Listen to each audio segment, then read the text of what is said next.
Hello, everybody, and welcome back to another episode of the Build Insight podcast. We are episode 12. We have an awesome, exciting guest today. This bloke is absolutely blazing a trail in some of the most iconic country towns. Matt Sims, the man behind MS Constructions, based in Cobram on the Cobram-Barooga border along the Murray River. He has gained about 12 years in the construction industry so far out on his own. Matty, can you give us a bit of a brief about yourself, mate? Tell the listeners who we've got. Yeah, thanks, boys. First of all, thanks for having us. It's bloody awesome to be on here. Watched it for a while. It's great. Love what you guys are up to. I'm based. We've got a building company here on the border where do mainly custom forever homes, renovations, and a bit of private commercial. Got a fair bit of a team. We've got a bit of an office crew, 9 chippies. That's pretty much what we do. That's awesome, mate. I'm pumped to have you on here because we've had a great chat earlier in the year when we first met in person, and I suppose, like a lot of builders out there, mate, you're, similar to a lot of us with a carpentry background, and then you've jumped into becoming a businessman and running a building company, mate. What are some things that you could tell the next generation or some of the younger guys and girls out there at the moment from your lessons you've learned along the way? Yeah, probably the biggest one is don't rush out to being a builder. Really take the time to sit back and absorb everything. Go out subbing, work around a few different builders, different areas, and find your passion, I suppose. I was lucky enough to find a passion in building and really took that on and really wanted to be a builder. Once you take on being a builder, it's definitely a lot different. The carpentry was the bit that I loved, but I worked out. But yeah, probably the biggest thing, work on yourself as well. That's probably the biggest thing I've learned lately is really take some time to either do some business coaching or get the right team around you so that when you do tackle business head on, it's definitely not all chocolates, that's for sure. Have you got some secret sauce, Matty? Obviously, it's a bit of a fine art trying to attract the right staff. You got any secrets for anyone out there, or it's just work hard and keep advertising? Oh, I think it's a bit of culture. Trying to really build that culture. I mean, we've had a lot of staff over the years. At our peak, we had 17 chippies, and I don't know, what I've found is less is best. Bring the team back in, and getting the right people's hard, trying to really show your mission and try and teach your chippies what you're all about. At the end of the day, they're wearing your brand as a footy jumper. So that's the way we look at it. And if they're out there with an MS jumper on, we want to make sure they're doing us proud. So how do we educate them? And also a lot of them do a school-based apprenticeship into a 4-year apprenticeship. So how can we nurture them and make them the best tradies we can? So when they maybe go on and leave us, they're putting a good footprint into the other builders that they go and work with and keep the quality up. Have you got some stuff, mate, that you guys do as a team on a regular basis as a bit of bonding? To be honest, mate, we've had a fair cutback over the last 12, 18 months. So we're really just building that, every Friday, once a month, we're really starting to try to knock off early and, have the team barbecue at the shed and do a few more things like that. We're going to gradually, we're talking with the team, maybe, once a month, takes maybe a day off and, do a bit of team building exercises. Biggest thing's probably a Monday morning meeting. We really bring that about. Obviously, we do talk about what we're going to do for the week, but the first half an hour is really having a chat about the weekend and just letting everyone have a bit of a chat and, get to know what everyone likes. So, I'm pretty big on trying to catch every one of my boys once a month, once a week, should I say, and catch up and just get to their level and make sure they're all right. I think that's been the biggest thing I've found a change with them, being able to just get on their level and, find their passions and interests. And, if they want to hang doors, get them hanging doors, like whatever their passion is. And that's been how we've been able to keep them on board. I think, mate, you've got there's a big lesson to learn. There's a big lesson to learn about what you just said there about how you've scaled back a little bit. I know some conversations that we've had outside of Build Insight through a couple of like our coaching platform that we're both involved in, mate. There's a lot of young guys, I suppose, that they think that all the problems are going to be solved if they're turning over more and more money. The team just keeps growing and it's growing this giant monster. But you've actually learned recently from experience, haven't you, that by actually changing your business model up a little bit, scaling back, getting rid of a few team, turning over less money, that you're changing it up, mate. You're making more money than you were with the giant team and that huge monster, weren't you? Yeah, look, that's a good point, actually. Some, people, might see their Instagram profiles and all those sort of things and see, I watch a lot of builders and, now that you get to talk to a lot of builders, everyone's in the same boat. It's a hard gig out there. And that's what we learnt by getting the right accountant on board, having the right team around us, a great business coach. It made us look at our numbers and our figures and actually work out more isn't better. So we've been able to scale it back with a better team, better culture, and it's also resulted in better jobs because we're not chasing so much work just to keep everyone going. Mate, so designing and building homes that are tailored to your clients, obviously their needs and their budgets. What are you doing now that's improved your business and your clients' experience? Yeah, I reckon the biggest thing we put in place is one, having built that team in the office. So I've got an estimator slash contract administrator, a selections guru that helps me with all the selections and the plan drawing. And what we do now, we've sort of over the years developed an inquiry process so that they can fill that out for us. It's a form. They'll fill that out. That gives a good insight into what they want to do. And the main thing is that finding out the client's project spend. But on top of that, we've got a pre-construction process that we are strongly, that's all we'll only go through with the build if we can start that pre-construction process. So like that ABC, the architect, the builder, the client, it gets the best result. And look, it was funny. I was talking to my bricklayer the other day and he goes, "Oh, I haven't quoted many jobs for you in the last 12 months. And I said, "Oh, really?" And he's got the old loose leaf, you pull it out sort of folder where he's got all these quotes in there. And we looked over the last 12 months and the year before that, he'd done a heap of quotes for us. In the last 12, 18 months, yet he'd done less quotes. And I just said to him, "Well, how many jobs have you got in the last 12 months compared to the 12 months before?" So 12 months before that, he quoted 25 jobs and got 5. This time he's quoted 10 and got 10. I said, "Well, there you go. That's the difference with the pre-construction process, that we are to get the builds through. They're not always the grand design that they come out to be at the start, but at least we get that relationship with that client. We build that passion. But the biggest thing is we get to learn if we can work with that client. It's as much about us choosing them as they've got to, choose us and trust us as well. And that's why I've got a team behind me because, maybe me as the builder, but I believe in a team to bring these projects together. So that's probably been a long-winded story, but that's sort of what I reckon is the key to building now and the way it should be done. Not long-winded at all, mate. There's some pretty powerful words in there. You can't undersell that too, Matty. That's something that I know with ourselves we've brought in to play a lot, is those open conversations with our contractors and our team so that they understand what's in the pipeline. We're all running a business, but we rely on so many other businesses. So when you can have those conversations about, like you've done with your brickie, to say, "Hey, we've given you 5 quotes to do, but they're all signed up in pre-construction," it gives them some reassurance to know, all right, well, this is coming through. So I mean, is there some other things there with your team that you do, mate, along the way to fill the gaps in, to show that this is what you're working on, so they know you're not just taking time off, mate, like some trades might think us builders do all the time? Yeah, that has probably been the hardest one, going from a chippy to a builder, I reckon. That where are you going now? What are you doing now? Why are you doing this? Why are you doing that? But I think it's about educating our team and showing them. And I put a big whiteboard up in the office so they can see all the jobs. They can see the jobs coming up. I sort of have a chat, especially the apprentices. I really try to show them what the computer screen's all about and what we're doing in there. And we're pretty open and honest. We like to let them know. I've also brought my construction manager, who's been with me close to 10 years now. He's in on everything. Show them the numbers and figures. Like, I'm an open book. Like, at the end of the day, we've got a business to run.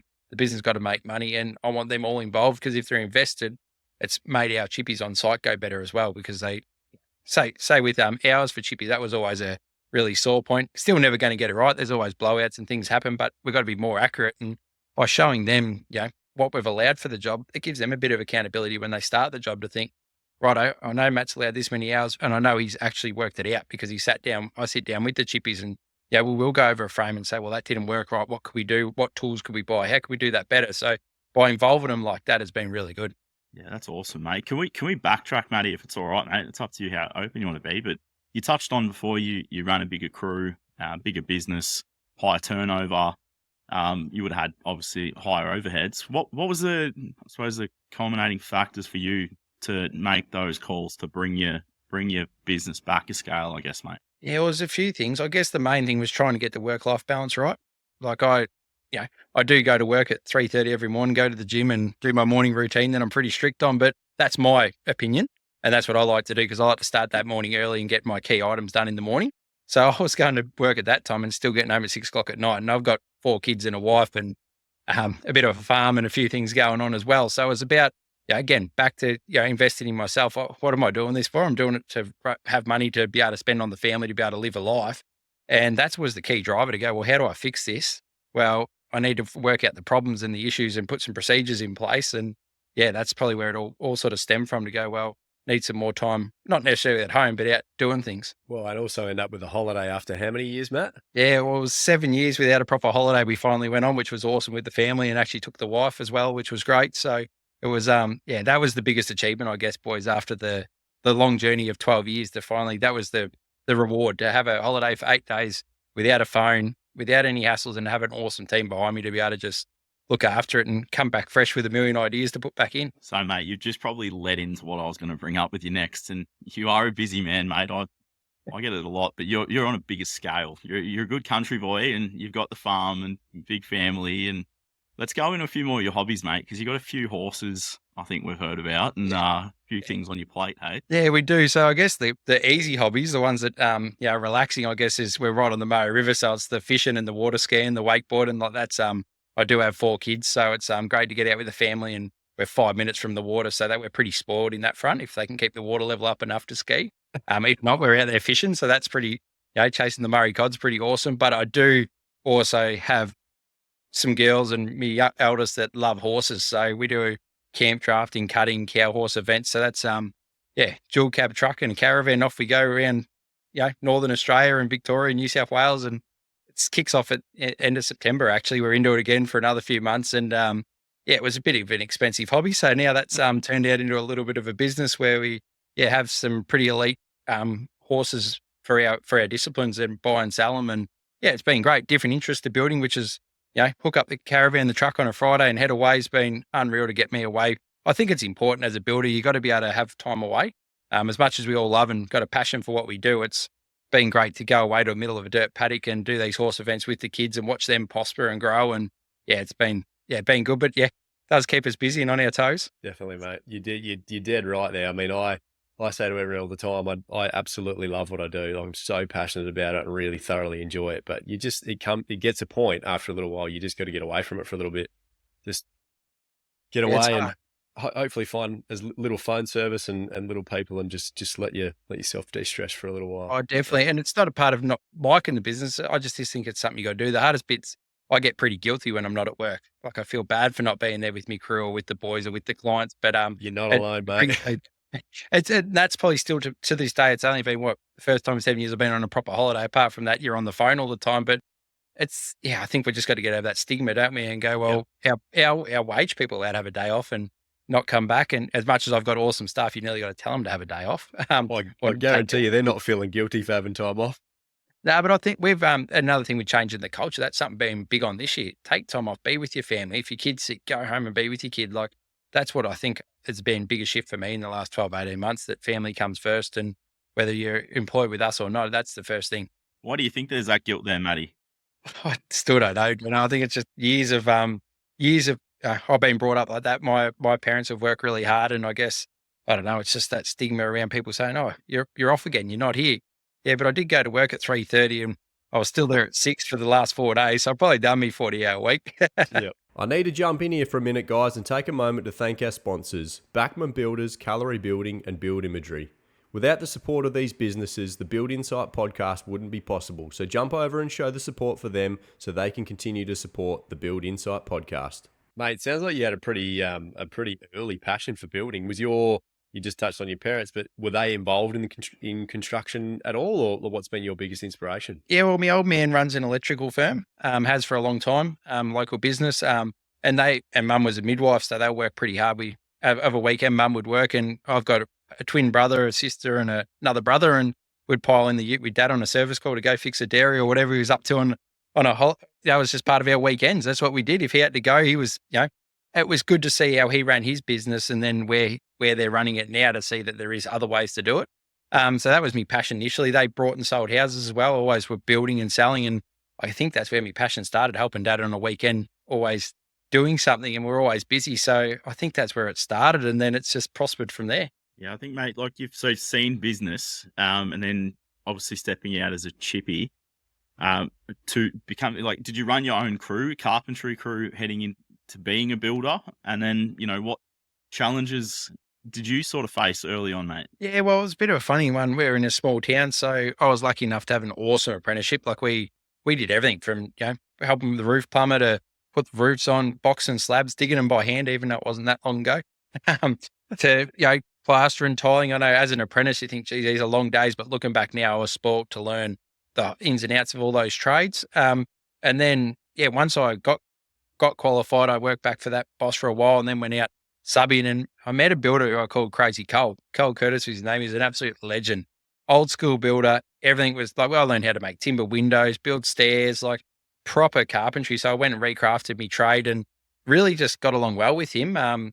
We called him Crazy Cole because if he turned up in the morning, he was happy. He was going to be grumpy by the end of the day. And if he turned up grumpy, we knew we had a good day. So, and he was just, there was always a laugh. There was always something going on when he needed you. So I ended up really getting along and subbing back to him for a long while. And my main man today actually come from him. Cole didn't have a lot of work. He come and help me for a week and then wouldn't go back. So we ended up having to subby back to Cole and help do all his projects then because we had his main worker. So it was, really good things like that. That's what I loved about the building industry. You could ring him up, have a chat to him. And unfortunately he's not here today. So what we're doing, we're going to keep doing what we're doing to keep him going and keep him proud. But that was probably where the biggest driver was. And then obviously did my night school and weekend study to become a builder and really just went down that path of decks, pergolas, bathroom renos and just ticking away with a bit of subbying and thinking that this is awesome. And then, slowly rolled into a bigger reno. And then where I used to work, they actually went upside down. So the main bloke that had been there for 18 years come on board with me, didn't have a lot on, neither did I, but we put him on and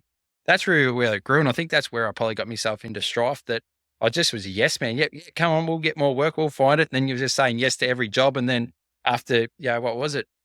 10, 11 years, we had 17 chippies and we would build $1 million houses and we had, stuff going left, right and center. But the biggest thing is we didn't have any systems or processes. And in the last 2 years, really working on that's just, been huge. Mate, there's obviously some changing times in the industry at the moment with the emphasis on building smaller and healthier homes. I have actually noticed some of and our chats as well, looking at your socials. You've obviously got a nice interest now in using some of the high performance building wraps and building in a different way as well. What are some of the things that you're doing to upskill yourself and your team as well? Yeah, Lukey, I think it's an awesome time to be in the industry. It's forever changing actually. So it's over the last 12 years, I think we've had the most change in the last 12 months. So we're upskilling. Like I took my team down to Devon, the boys at Performance Membranes to use the Pro Climber wraps properly. I think that's been the best move we made. That's just religious. That's every job now. We do it with the Pro Climber wraps.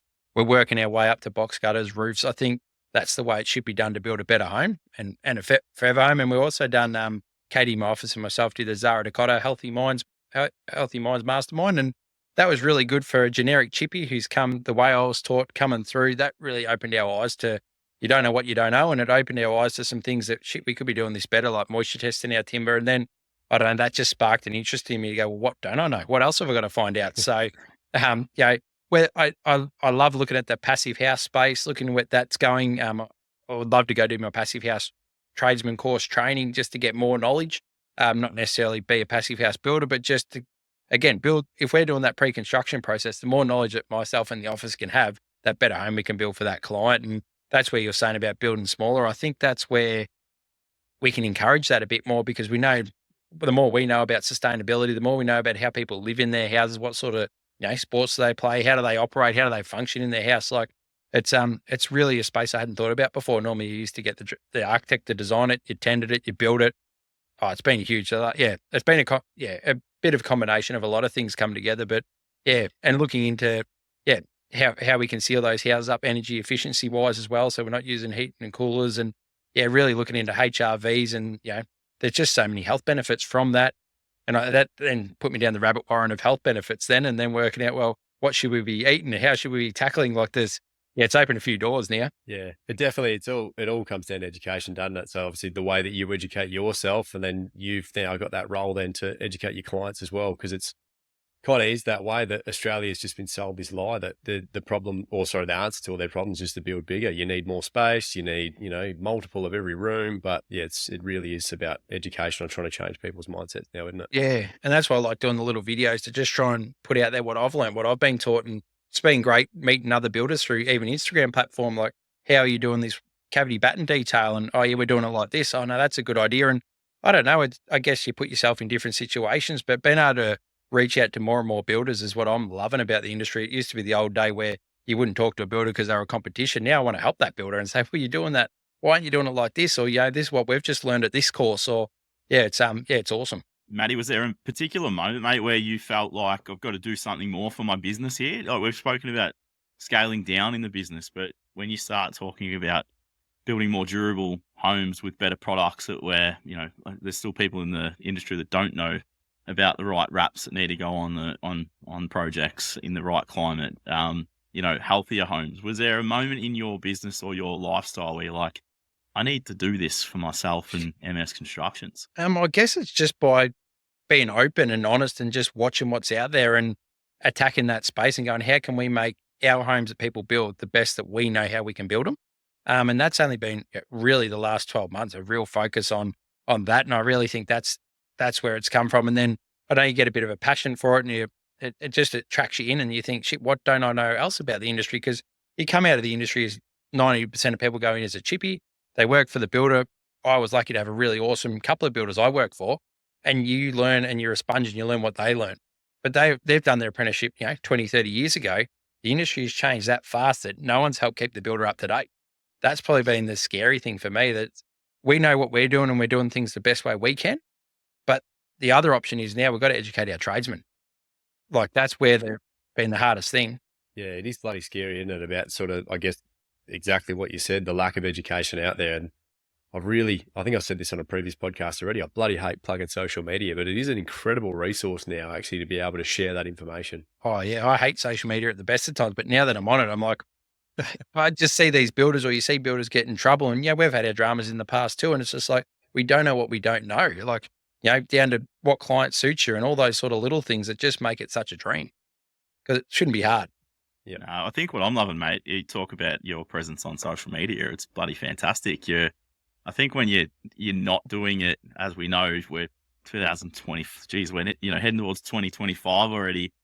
If you're not doing it, you're not taking those steps forward. But you're doing a good job of it, mate. And just to touch on what you just said about upskilling your tradesmen and your crew, have you had any kickback, or you've been to, I suppose, integrated some of the more high performance wraps and stuff, some of your healthy home methods, pre-construction, how's your team found it? Yeah, it's been interesting actually. It's most of our carpenters have all taken it really well and really want to do well. By having some videos on how to install those wall wraps has been good. Educating the tradesmen's been actually not too bad. I thought it'd be a bit of pushback from electricians and stuff, but they've been really obliging. Biggest one was the bricklayer. He was awesome with still trying to educate him that your damp course doesn't go under the wrap, it goes on the front of the wrap, because that's how it's been done for so many years.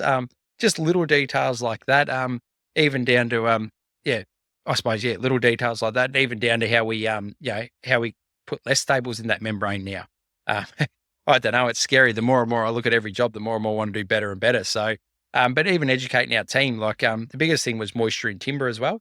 Something we haven't really touched on, but that was huge for us. Like, now I've got apprentices moisture meter in timber to make sure it's right to plaster. Just these little things that is just awesome. Like I said, I've got a team and I educate all them, because we're only as good as what we know. And if they're looking for things, we've got 9 chippies on site looking at things. It's awesome. I was going to say, I used to be the fastest hand in the West with your pneumatic stapler with the wraps, when you just used to think, you've got to get this on, it ain't going to blow off. And you start putting quality wraps on and minimal staples. And that's something we've found, is guys have been like, nah, surely that's not enough. So it's definitely a change of just your mindset throughout the whole. Yeah, and we ran it purely for the waterproof side of things. That's just what struck us initially. But then you're looking at mold in homes, and that's probably a scary topic, because we weren't taught that, when we did our time, 10, 12 years ago. And that's just all of a sudden, I feel like it's happened in the last 12 months. All of a sudden there's discussion on how that goes. And that's probably what makes you feel the worst, because you're trying to build the best house you can. And now you know that, you're like, well, how can I not achieve that to happen? A lot more education you can give your clients too, mate. So you've leveled up your whole business. Yeah, and we'll keep going with it too. If we can I hate being on social media. I hate putting my mug on there, but we'll just keep putting it out there. And at the end of the day, if we can help one builder to be better, that's awesome. Yeah, mate, it's all about that education. Matt, are you doing other stuff like testing wise as well? Are you doing any thermal imaging, blower door testing, anything like that? Or that's something you're going to implement in the future? Yeah, we've used to be upgrading tools these days. We've just upgraded to a thermal camera, a new moisture meter, and just worked that out last Friday, how to run all that gear. And we got Anthony from Outlaw Studios down to a blower door test on our last build we handed over. And I love that. That was awesome. Again, you don't know what you don't know. Anthony, can you come do this for us? Yep.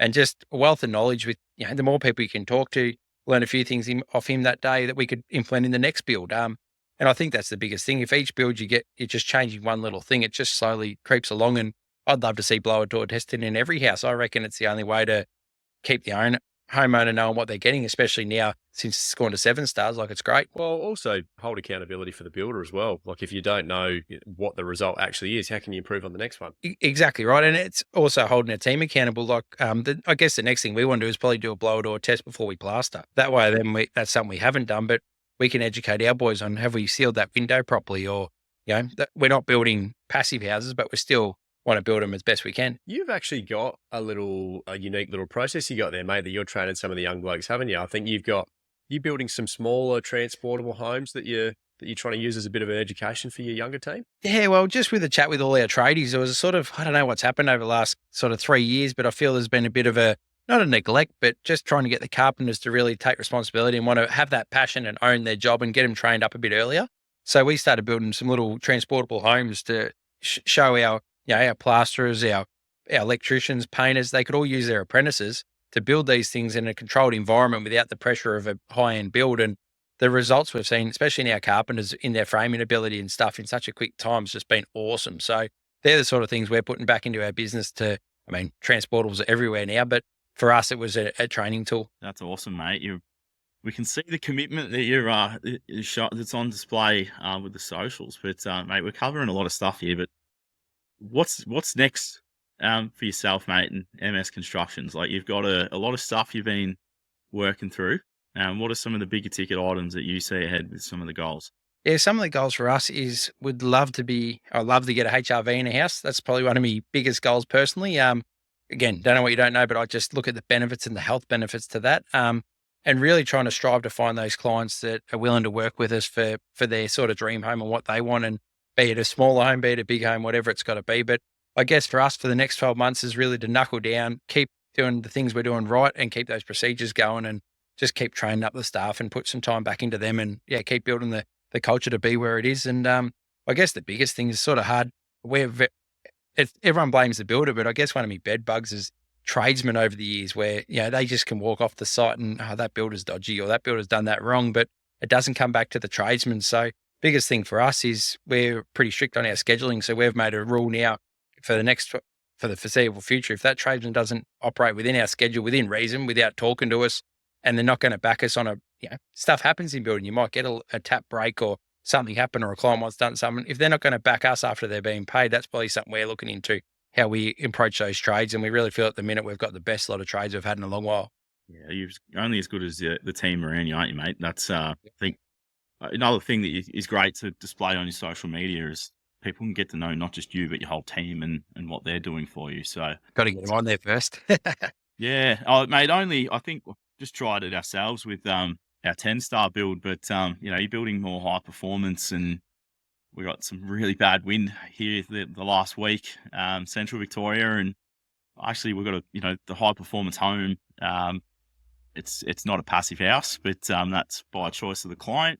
But it's just such a calmness in the home when you've put together all these pieces we've spoken about, the air tightness, using durable wraps, bulking your insulation, the whole works. And I just wish you could get that feeling on a camera to put out there. I think that would upsell it a hell of a lot. Especially that insulation, Dino, that's a huge one. Like, you don't know what you don't know. And I, as an apprentice, that was my job, especially put the itchy fiberglass bats in and you just throw them in as quick as you could and get out of there. And that's been a huge learning curve for us with the insulation side of things, like how that's installed properly. Something so simple that anyone can do. You don't have to be a chippy most to do it. And that's been, like you said, that's one of the biggest things you can do. Yeah, you used to curse your boss most of the day, wouldn't you? If you're just stuck on that pink bats and especially in the middle of summer. Hating life.